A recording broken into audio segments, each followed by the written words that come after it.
Hello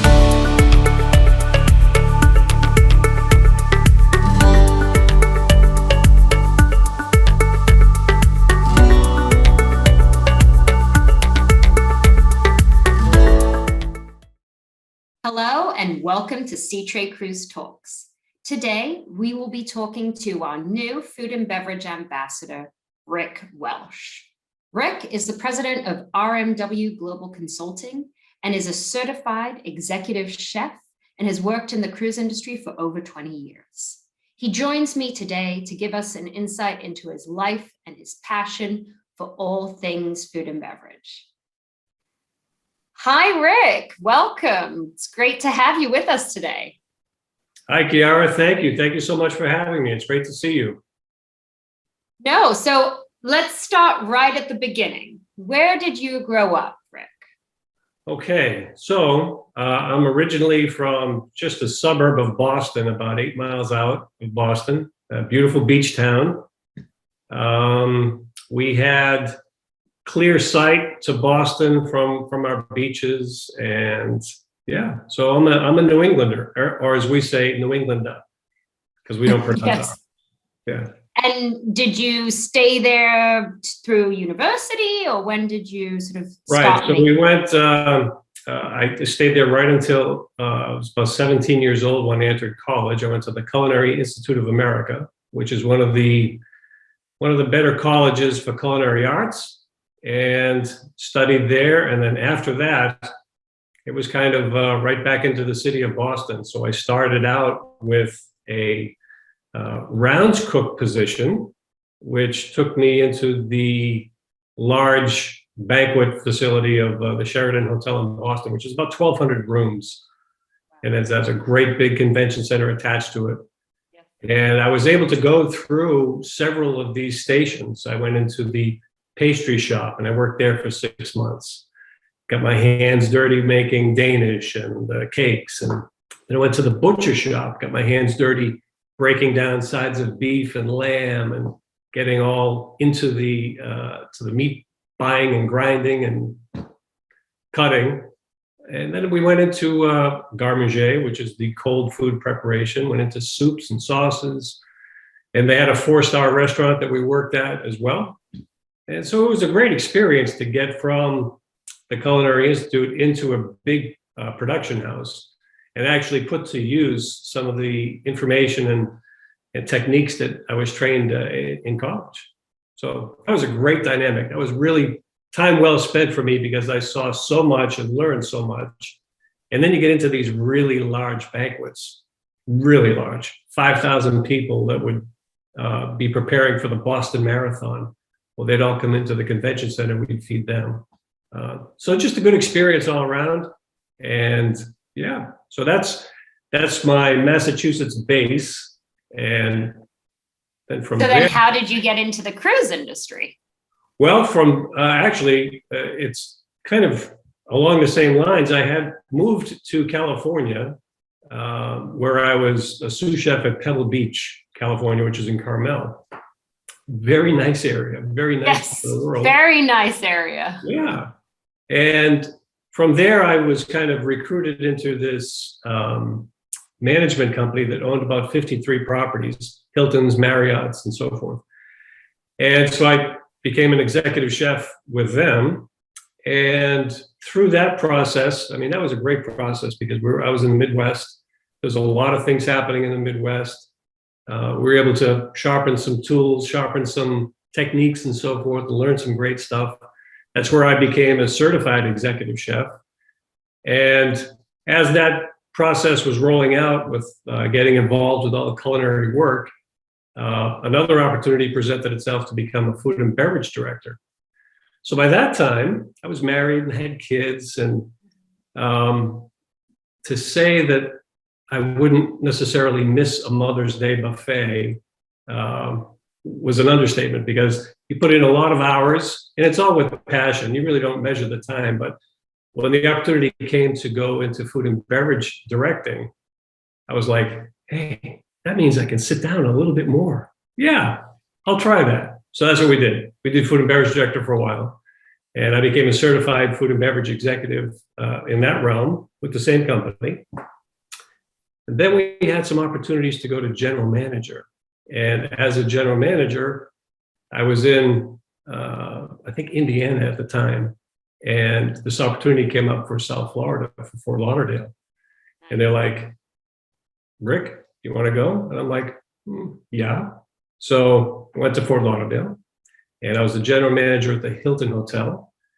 And ironically, one of my customers happened to be Royal Caribbean Cruise Lines.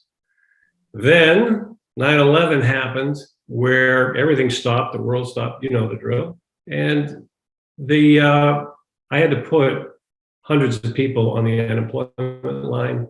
I was running the front desk. I was cleaning the rooms. We were barely surviving. We weren't surviving. It was just, we weren't surviving. And Royal Caribbean happened to have an opening that had a lot of synergies with what I was used to in the hotel world: large check-in, large check-out, logistical challenges, and so forth. So I took that role, and that was with GPS, Guestport Services. And from there, that's how I joined into the cruise business. Wow. It was So my first question, had you ever been on a cruise before you joined Royal? absolutely not, because as a general manager, as a hotel rat, we generally would pick up the phone and call somebody. Hey, listen, the family and I are coming up. Yeah, come on, we got the hotel for you. And I'd get the calls in Florida. Hey, we got the family. Yeah, come on. Never even considered anything with a liquid base. No, we had all these land opportunities, and there's so much to see.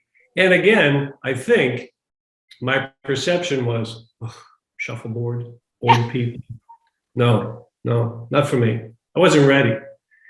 But then, as you join Royal Caribbean, they give you an opportunity to go on the ship, and they actually encourage you. They make you take this. And when I first, I remember vividly, Chiara, when I first stepped on the ship, I was in awe because, number one, how's it float? Number two, why is it so wide? I never saw anything like this. And then you get to the rock wall.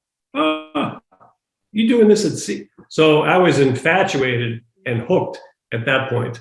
And I hadn't been with the company maybe 3 months before I was on board the ship. And I'm going, yeah, I can see this. I like this. I'm sure So, your children probably really enjoyed those too. Oh, my word, yeah. Oh, yeah. My word. Without a doubt. And it's like, Dad, we never had, Hilton's never had any of this. I know. And really, it's obviously, as you well know, it's like a water taxi to the world, right? I mean, you go anywhere and it's just, you wake up the next morning, you're in a different country. And I mean, that just does not, and I think that's part of the psyche of a hotel person. They just, unless you've seen it and done it, you can't explain the difference, because some of these resorts the hotels have, spectacular. It's a great place to spend time. But when you get out to the sea and you see some of these, you can see the fish and you can see these beautiful sunsets. Who painted that? It's amazing. So yeah, that's how the hook was set with me. So we're talking about 20 years ago now. Yeah, it's about 20 years. Yeah, for sure. So what would be the biggest difference you've seen, the biggest change or evolution over the past 20 years? Wow. I mean, I just look, I marvel. I think it really starts with the human resources department, because I marvel at these people that are on board these ships that do this day in and day out, happily, enthusiastically, and with passion. That's rare to find. We would have filing cabinets full of applicants in the hotels. If you didn't work out, we just go right to the filing cabinet and find somebody else. But I think the cruise industry figured it out early. And that is, if you hire attitude, aptitude, and all the other stuff can be trained. And they hit the nail on the head. They do a great job at resourcing the talent that's going to provide the experience for the guests on board. Watching that continue to evolve and watching these people flourish. I mean, you see it all the time on these various websites where hey, this person started off maybe as an assistant purser or went to, whatever next level would be. And now all of a sudden they're hotel directors. It's great to see, but they do it with a passion that is very synonymous with what I call foodies. Foodies have a passion. And when you see the passion in other realms and other parts of the experience on board, I cannot believe the level of talent that is on board ships. It's really an art to get these people there and to train them, and they do it so enthusiastic. It's such a joy to watch. I know. I'm with you. So I was actually a crew member for a year. Okay. 12 years ago, something like that. My God. Wow.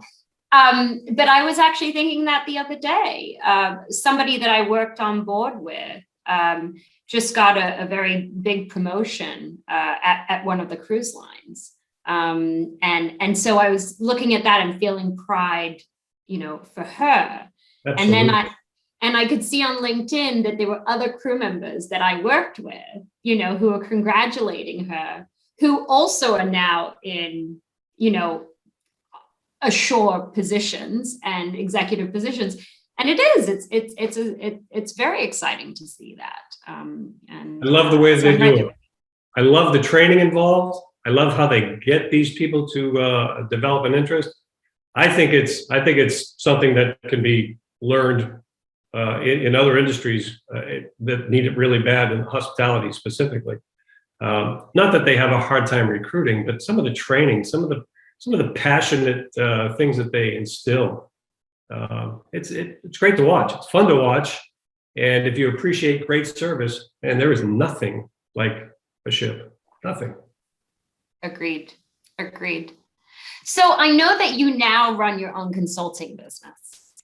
So I can imagine that you get to see a lot of new technologies Sure. and products and services out there.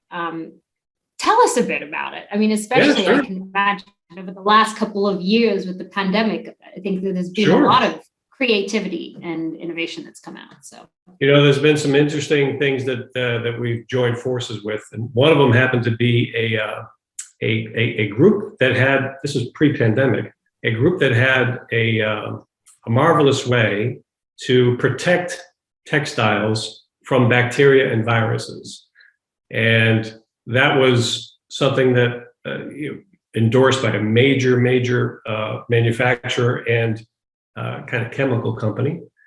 So when you see something like that is coming in, the multi-purpose use for a product like that doesn't just stop at a cruise line. It goes right into restaurants and hotels, and it just goes hospitals and gyms, and it just goes and goes and goes. That was a cool one. Then we had this still have, it's an AI group. They're working with this new technology that is completely touchless. Again, this is pre-pandemic, but now he's getting swamped. So it's a completely touchless experience. It's called Ava, Animated Virtual Agent. And you can talk to Ava like I'm talking to you conversationally, and Ava will have a conversation with you. It's kind of scary. Ava will have a conversation with you about various topics relative to whatever it is that she's kind of programmed for. For example, currently, they're at a museum. So there's several things to be known about the museum, and Ava will tell you certain things. She's like a tour guide.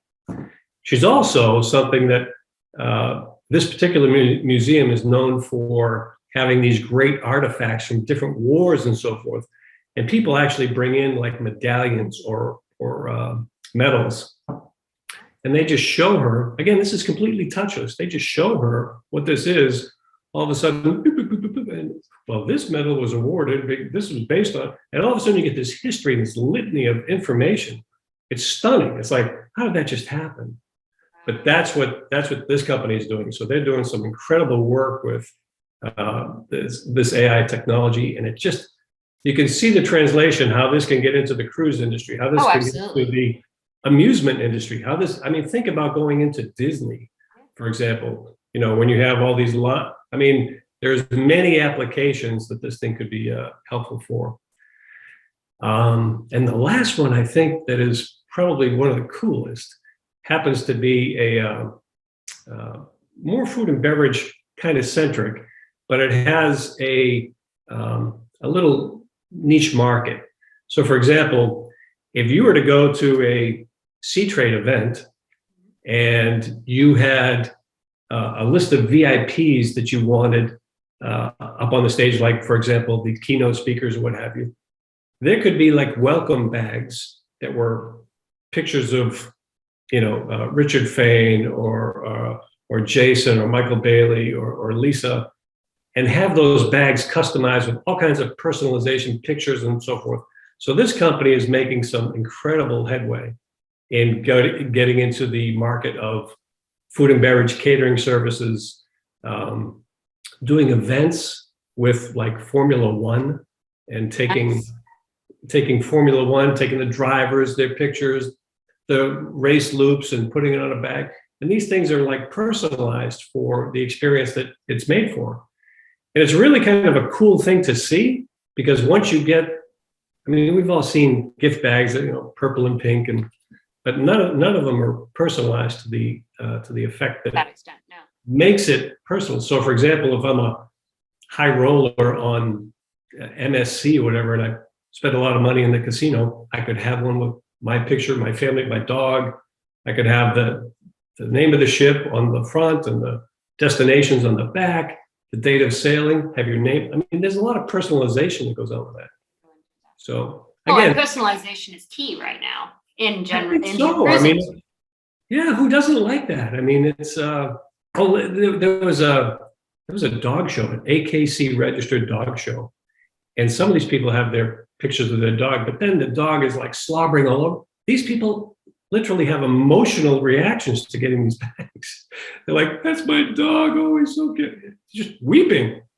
It's an emotional generator. It captures some personal things that people are passionate about, and it just makes that connection a little bit easier. And oh, by the way, it's very inexpensive. Very inexpensive. So and I think that's a key thing right there for all of us right now. Right. Exactly. So yeah, we see some great companies that come by, and they really come by because obviously they want to get into like the cruise business or the hotel and hospitality business. But I think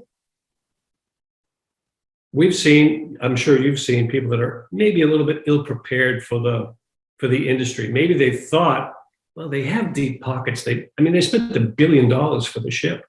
Maybe they have some extra cash from me. And they try to get their widgets or services brought into the industry. And they may have underestimated some things and maybe a little bit ill prepared for a presentation or to get the right audience. So I kind of bridge that gap. And then I actually vet them. I think when you and I talked last, I was actually out in California vetting a company that was absolutely ticked all the boxes and then some. So yeah, we're going to work together because it was, I was like, okay, they can produce, they understand the expectations of what thin margins mean when you talk to a cruise line, and they understand how to get it globally without any excuses. He's missed the boat. Nope, can't miss the boat. Cannot miss the boat. So there's a lot of personal vetting that goes on. So I feel confident bringing a company forward.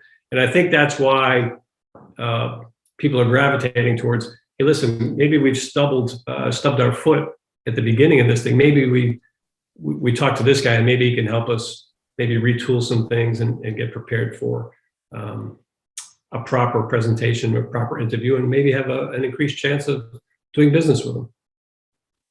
Yeah, and everything there's a couple of the technologies that you just talked about that definitely piqued my interest. I'm curious, as our food and beverage ambassador, and as a certified executive chef, what are you seeing in that space that excites you? Well, anytime you mention food to me, I'm all juiced up. It's what I see is, look, I think chefs can solve a lot of the world's problems. We're a very creative bunch. You put a bunch of chefs in a room, they're going to come out of that room with something that's going to make your head spin. It may not be something that you were thinking about, but it's just creative juices. They have such talent. I'm not speaking for me. I'm speaking for the group at large. The chefs can solve a lot of problems very quickly. And it's not that I see any problems in the industry. I see different changes. I see some things coming down the pike that I know chefs are going to put their minds to and solve. One of them, I think, is, I mean, we've all seen how, new restaurant concepts get rolled out on board ships, and they have a great deal of success. A lot of work goes into it, a lot of training. The lighting is correct. The utensils are correct. It matches the decor. It gets the feel. It gives you the vibe. But I think there's also something that's coming down that's fairly, not new by any stretch, but I think it's important enough that cruise lines may look at this with a chef's eye. And that would be, people are eating meals not just for the pure enjoyment of having, oh, that was the best meal I've ever had, and what a great pairing of wine.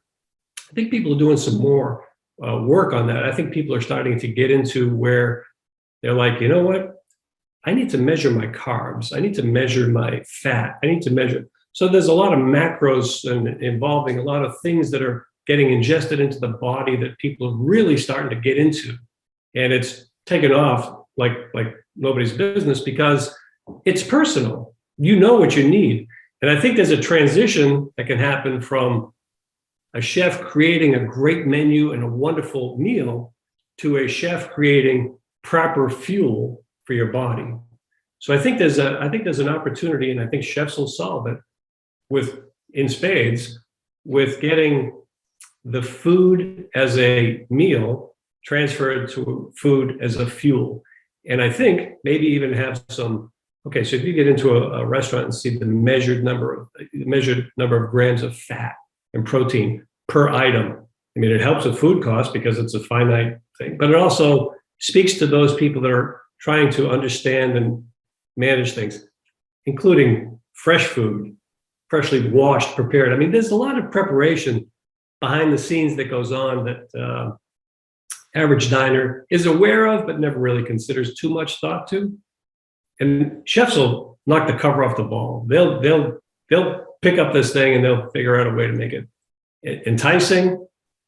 And you don't really go on a cruise to think, I think I'll stick to my diet. It's kind of a little break from the diet. But I think more and more people are interested in finding out a little bit more of what goes into the body, a little bit more measurement as to what goes into the body, and maybe kind of transitioning from piling on a feed bag when you go on a cruise to maybe a little bit more sensible eating. But chefs will take something as mundane as yogurt or fresh greens, whatever, and they will spin it out, and it'll be wonderful. And I think that's something that is going to be looked at pretty strongly here in the future. You have me curious about something.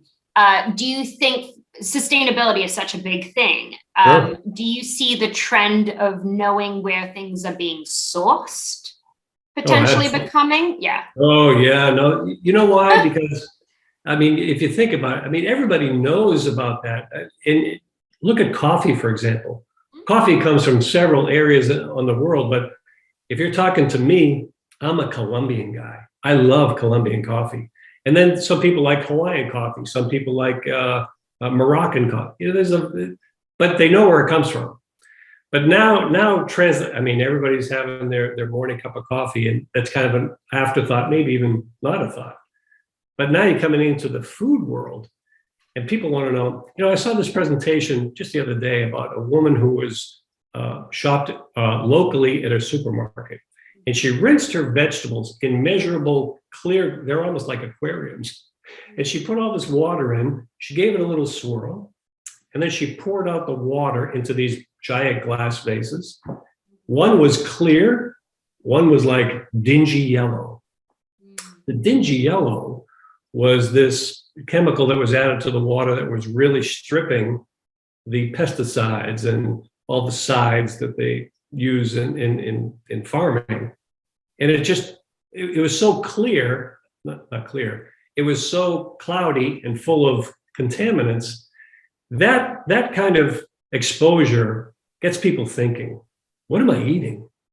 Do I need to take that pint of strawberries and just start munching them, or should I really give them a nice bath? So I think there's a little bit of that going. I think there's a lot more than a little.